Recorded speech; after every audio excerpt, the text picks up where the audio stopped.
RS brothers లో ఆషాఢం KG sale మళ్ళీ మొదలైంది. మరెన్నో క్రేజీ ఆఫర్స్ ఖైదు చేయండి RS brothers. Welcome to iDream news. This is Pavan. Breaking news చూస్తున్నారు. ఒకవైపు బాల్య వివాహాలు తప్పు అని చెప్పేసి ఎంతో మంది ఫైట్ చేస్తుంటే, మరోవైపు బాల్య వివాహాలు చేస్తూనే ఉన్నారు. అంటే 2006లోనే బాల్య వివాహ నిషేధ చట్టం అయితే తీసుకొని రావడం జరిగింది. సో అప్పటి నుంచి ఎంతో మంది ఫైట్ చేస్తున్నారు. అయినా కానీ మారుమూల గ్రామాల్లో, చిన్న చిన్న పల్లెటూర్లో అయితే బాల్య వివాహాలు చేస్తూనే ఉన్నారు. పిల్లల జీవితాలతో ఆడుకోవడం జరుగుతుంది. సో వాళ్ళకి చాలా ప్రాబ్లమ్స్ వస్తాయి ఈ విధంగా చేయడం వల్ల. కానీ ఇష్టం వచ్చినట్టు అదే ఆనవాయితీని సంప్రదాయంగా మార్చుకొని ఎంతో మంది ఈ విధంగా చేయడం జరుగుతుంది.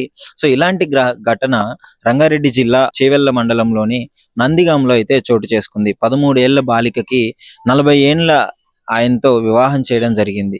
సో అసలు ఎంత దుర్మారణీయమైన ఘటన అంటే, దీనికి దగ్గరుండి ఆ ఊరి పెద్దలు, పేరెంట్స్, వాళ్ళ కన్న తల్లిదండ్రులే చేయడం జరిగింది. సో బాలికకి, పాపం ఆ చిన్న పిల్లకి 8వ క్లాస్ చదువుతుంది. 8వ క్లాస్ చదువుతున్న పాపకి 40 ఏండ్ల వ్యక్తితో వివాహం అంటే ఎంత దరిద్రమైన విషయం అంటే, అసలు ఇలాంటి వాళ్ళని పోలీసులు కఠినంగా శిక్షించాలని కోరుకుంటున్నాను. ఫస్ట్ ఏంటంటే, వాళ్ళకి కావాలని పోలీసు వాళ్ళ స్టైల్లో ట్రీట్మెంట్ ఇస్తేనే వీళ్ళు మాటిండడం జరుగుతుంది.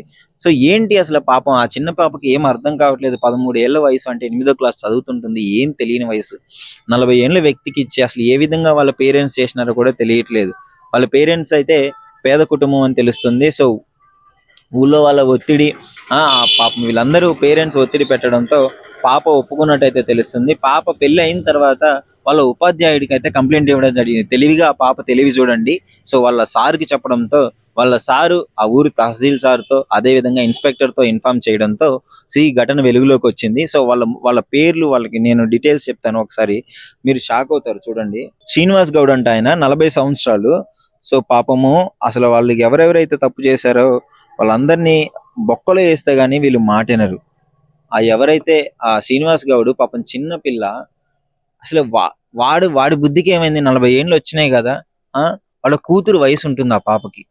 8వ క్లాస్ పాప అంటే 40 ఏండ్ల వ్యక్తికి వాళ్ళ కూతురు వయసు ఉంటుంది. ఆ మాత్రం ఇంగితం ఉండొద్దా? పేరెంట్స్ అంటే సరే, వాళ్ళ బుద్ధి గడ్డి తిని వాళ్ళు ఏదో చేసినారు. ఈ 40 ఏండ్ల వ్యక్తికి ఏమైంది? కనీసం కూతురు వయసున్నామని పెళ్లి చేసుకోవాలని ఎలా ఆలోచన వచ్చిందో అర్థం కావట్లేదు.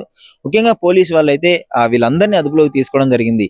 పేరెంట్స్ని తీసుకున్నారు, వాళ్ళ తల్లిని, తండ్రిని, అదే విధంగా ఆ సంబంధం ఎవరైతే కుదిర్చాడో వాడిని కూడా కస్టడీలోకి తీసుకోవడం జరిగింది.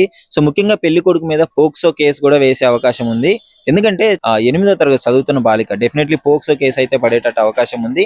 అదే విధంగా 2006లో బాల్య వివాహ నిషేధ చట్టం కింద కూడా కేసు నమోదు చేయడం జరిగింది. సో ఇప్పుడు అందరూ ఊసలు లెక్కబట్టాల్సి వస్తుంది. ఆ చిన్నపిల్ల తెలివిగా ఒక్క చిన్న పని చేసింది. వాళ్ళ ఉపాధ్యాయుడికి చెప్పడం జరిగింది, చాలా తెలివైన పని చేసావమ్మా నువ్వు.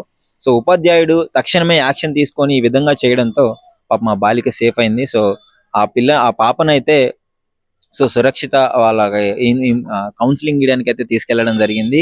సో కొన్ని రోజులు అదే సఖీ గృహంలోనే ఉంచడం జరుగుతుంది. సో ఇలాంటి ఘటనలు ఎన్నో. ఇప్పుడు ఈ ఘటన బయటకు వచ్చింది కాబట్టి సరిపోయింది. లేదు అంటే పాప మా పిల్ల నరక యాతన అనుభవించేది అత్తారింటికి వెళ్ళి. 8వ క్లాస్ చదివే పాప. సో ఇలాంటి ఘటనలు ముఖ్యంగా నేను చెప్పదలుచుకుంది ఏంటంటే, ఐడ్రీమ్ ద్వారా మీ గ్రామంలో కానీ, మీ ప్రదేశంలో కానీ 18 సంవత్సరాలు, ముఖ్యంగా ఇది గుర్తుపెట్టుకొని, 18 సంవత్సరాల కంటే తక్కువ వయసు ఉన్న పాపకి వివాహం చేసినట్టయితే డెఫినెట్లీ మీరు దగ్గరలో ఉన్న స్టేషన్కి అయితే ఇన్ఫార్మ్ చేయండి. ఇది చాలా మంచి పని. ఎందుకంటే మహిళలకి 18 సంవత్సరాలు నిండాలి, అబ్బాయిలకి, పురుషులకి 21 సంవత్సరాలు నిండాలి. ఈ విధంగా కాకుండా ఎక్కడైనా పెళ్లిళ్ళు జరిగినట్లయితే డెఫినెట్లీ పోలీస్ వాళ్ళకి ఇన్ఫార్మ్ చేయవలసిందిగా కోరుతున్నాను. ముఖ్యంగా ఈ ఘటన పైన మీరేమనుకుంటున్నారు? మా ఐడ్రీమ్తో కామెంట్ రూపంలో షేర్ చేసుకోండి.